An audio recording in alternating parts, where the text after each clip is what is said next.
शौनक जी कहते हैं, महाप्राज्ञ सूत जी, आपको मेरा नमस्कार। आप धन्य हैं, शिव भक्तों में श्रेष्ठ हैं।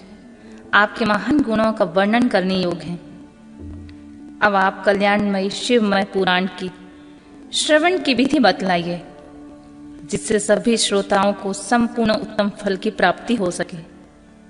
सूत जी ने कहा, मुने शौनक, अब मैं तुम्हें संपूर्ण फल की प्राप्ति के लिए शिव पुराण की श्रवण विधि बता रहा हूं। पहले किसी ज्योतिषी को बुलाकर दान मान से संतुष्ट होकर अपने सहयोगी लोगों के साथ बैठाकर बिना किसी विघ्न बाधा के कथा की समाप्ति होने के उद्देश्य से शुद्ध मुहूर्त का अनुसंधान कराएं और प्रयत्न पूर्वक देश देश में स्थान स्थान पर संदेश भेजें कि हमारे यहाँ शिव पुराण की कथा होने वाली है। अपने कल्याण की इच्छा रखने वाले लोगों को उसे सुनने के लिए अवश्य पधारना चाहिए। कुछ लोग भगवान श्री हरि की कथा से बहुत दूर पड़ गए हैं। कितनी ही स्त्रियां, शूद्र आदि भगवान शंकर की कथा कीर्तन से वंचित रहते हैं। उन सबको भी सूचना हो जाए, ऐसा प्रबंध करना चाहिए। देश देश में जो भगवान शिव का भक्त हो गया हो, शिव कथा के कीर्तन तथा श्रवण के लिए उत्सुक हो, और उन सबको आदर पूर्वक बुलवाना चाहिए और आए हुए लोगों का सब प्रकार से आदर सत्कार करना चाहिए। शिव मंदिर में, तीर्थ में, वन प्रांत में अथवा घर शिव पुराण की कथा सुनने के लिए उत्तम स्थान का निर्माण करना चाहिए। केले के खंभों से सुशोभित एक ऊंचा कथा मंडप तैयार कराएं। उसे सब ओर से फल पुष्प आदि से तथा सुंदर चंदोबे से अलंकृत करें और चारों ओर ध्वजा पताका लगाकर तरह तरह के सामानों से सजाकर सुंदर शोभाएं संपन्न कर दें। भगवान शिव के प्रति सब प्रकार से उत्तम भक्ति करनी चाहिए। वही सब तरह से आनंद का विधान करने वाली है।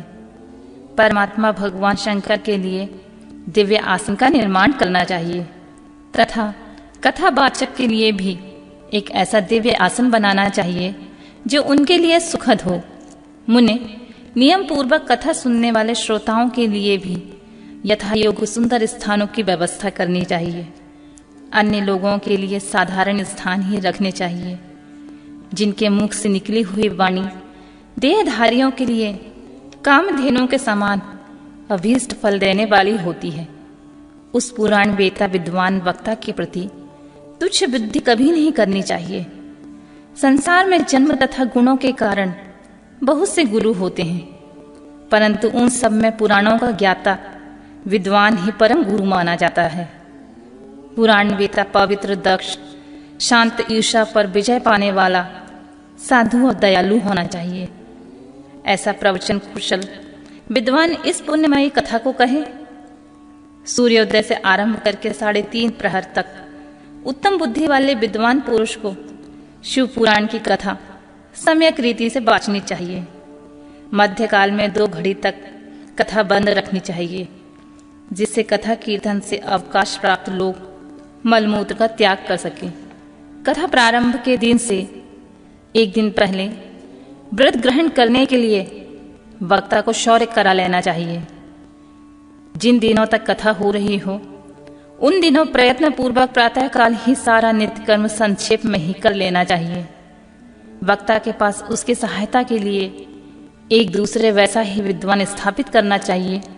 यह भी सब प्रकार के संशयों को निवृत्त करने में समर्थ और लोगों को समझाने में कुशल हो। कथा को आने वाले विघ्नों से निवृत्ति के लिए गणेश जी का पूजन करें। कथा के स्वामी भगवान शिव की तथा विशेषतः शिव पुराण की पुस्तक की भक्ति भाव से पूजा करें। तत्पश्चात उत्तम बुद्धि वाला श्रोता तन मन से शुद्ध एवं प्रसन्नचित हो आदर पूर्वक शिव पुराण की कथा सुने। जो वक्ता और श्रोता अनेक प्रकारों के कर्मों से भटक रहे हों, काम आदि 6 विकारों से युक्त हों, स्त्री में आसक्ति रखते हों और पाखंडपूर्ण बात कहते हों, वह पुण्य के भागी नहीं होते। जो लौकिक चिंता तथा धन, ग्रह और पुत्र आदि की चिंता को छोड़कर कथा में मन लगाए रहते हैं, उन शुद्ध बुद्धि पुरुषों को उत्तम फल की प्राप्ति होती है। जो श्रोता श्रद्धा और भक्ति से युक्त होते हैं, दूसरे के कर्मों में मन ही लगाते हैं और मौन पवित्र एवं उद्वेग शून्य होते हैं, वे ही पुण्य के भागी होते हैं। सूत जी बोले, शौनक, अब शिव पुराण सुनने का व्रत लेने वाले पुरुषों के लिए जो नियम है उसे भक्ति पूर्वक सुने। नियम पूर्वक इस श्रेष्ठ कथा को सुनने से बिना किसी विघ्न बाधा के उत्तम फल की प्राप्ति होती है। जो लोग दीक्षा से रहित हैं, उनका कथा श्रवण में अधिकार नहीं है। अतः मुने, कथा सुनने वाले इच्छा वाले सब लोगों को पहले वक्ता से दीक्षा ग्रहण करनी चाहिए। जो लोग नियम से कथा सुने, उनको ब्रह्मचर्य से रहना चाहिए, भूमि पर सोना चाहिए और पत्तल में खाना, और प्रतिदिन कथा समाप्त होने पर अन्न ग्रहण करना चाहिए। जिनमें शक्ति हो वह पुराण की समाप्ति तक उपवास करके शुद्धता पूर्वक भक्ति भाव से उत्तम शिव पुराण को सुने। इस कथा का व्रत लेने वाले पुरुषों को प्रतिदिन एक ही बार हव्यांतर भोजन करना चाहिए। जिस प्रकार से कथा श्रवण का नियम सुखपूर्वक सच सके वैसा ही करना चाहिए। गरिष्ठ अन्न, दाल, जला, अन्य सेम, मसूर, भाव दूषित तथा बासी अन्न को खाकर कथावृत्ति पुरुष कभी भी कथा ना सुने। जिसने कथा का व्रत ले रखा हो वह पुरुष प्याज, लहसुन, हींग, गाजर, मादक वस्तुएं तथा अमीष्ट कही जाने वाली वस्तुओं को त्याग दे। कथा का व्रत लेने वाले पुरुष काम, क्रोध आदि 6 विकारों को, ब्राह्मणों की निंदा तथा पवित्रता को, साधु संतों की निंदा को भी त्याग दे। कथावृत्ति पुरुष प्रतिदिन सत्य, सोच, दया, मौन, सरलता, विनय तथा हार्दिक उदारता, इन सद्गुणों को सदा अपनाए रहे। श्रोता निष्काम या सकाम है, वह अपने नियम पूर्वक कथा सुने। सकाम पुरुष अपनी अभीष्ट कामना को प्राप्त करता है और निष्काम पुरुष मोक्ष पा लेता है। दरिद्र, क्षय का रोगी, पापी, भाग्यहीन तथा संतान रहित पुरुष भी इस उत्तम कथा को सुने।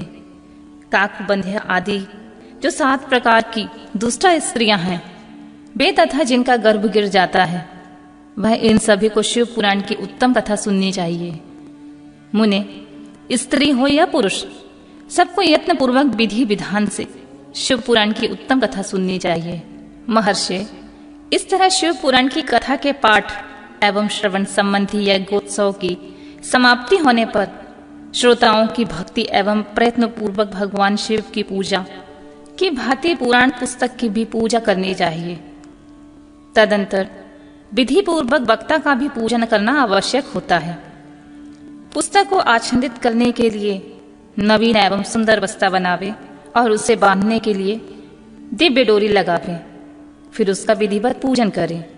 मुनिश्रेष्ठ, इस प्रकार महान उत्सव के साथ पुस्तक और वक्ता की विधिवत पूजा करके वक्ता की सहायता के लिए स्थापित हुए पंडित का उसी के अनुसार धन आदि के द्वारा उससे कुछ और कम सत्कार करें।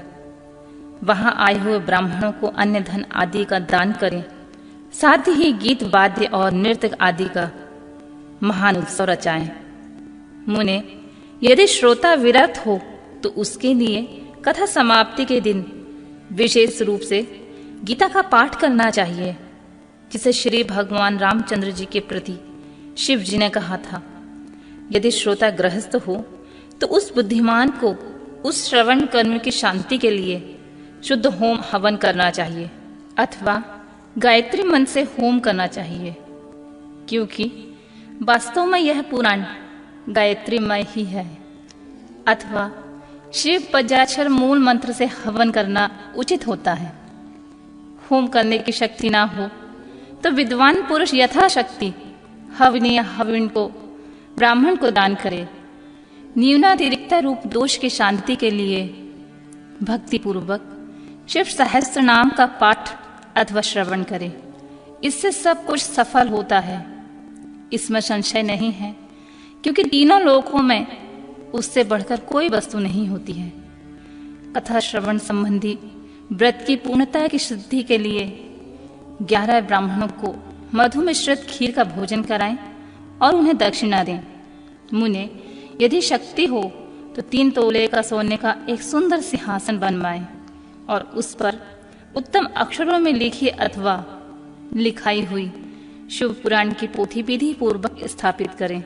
तत्पश्चात पुरुष उसकी आवाहन विधि विविध उपचारों से पूजा करके दक्षिणा चढ़ाएं। फिर जितेंद्रिय आचार का वस्त्र, आभूषण एवं गंध आदि से पूजन करके दक्षिणा सहित वह पुस्तक उन्हें समर्पित कर दें। उत्तम बुद्धि वाला श्रोता इस प्रकार भगवान शिव को संतोष के लिए पुस्तक दान करे। शौनक, इस पुराण के उस दान के प्रभाव से भगवान शिव का अनुग्रह पाकर पुरुष भव बंधन से मुक्त हो जाता है और इस तरह की विधि विधान का पालन करने पर श्री संपत शिव पुराण संपूर्ण फल देने वाला तथा भोग और मोक्ष का दाता होता है। मुने, शिव पुराण का सारा महात्मा जो संपूर्ण अभीष्ट को देने वाला है मैंने तुम्हें कह सुनाया, और अब क्या सुनना चाहते हो श्रीमान? शिव पुराण समस्त पुराणों के भाल का तिलक माना गया है। यह भगवान शिव को अत्यंत प्रिय, रमणीय तथा भावरोग का निवारण करने वाला है।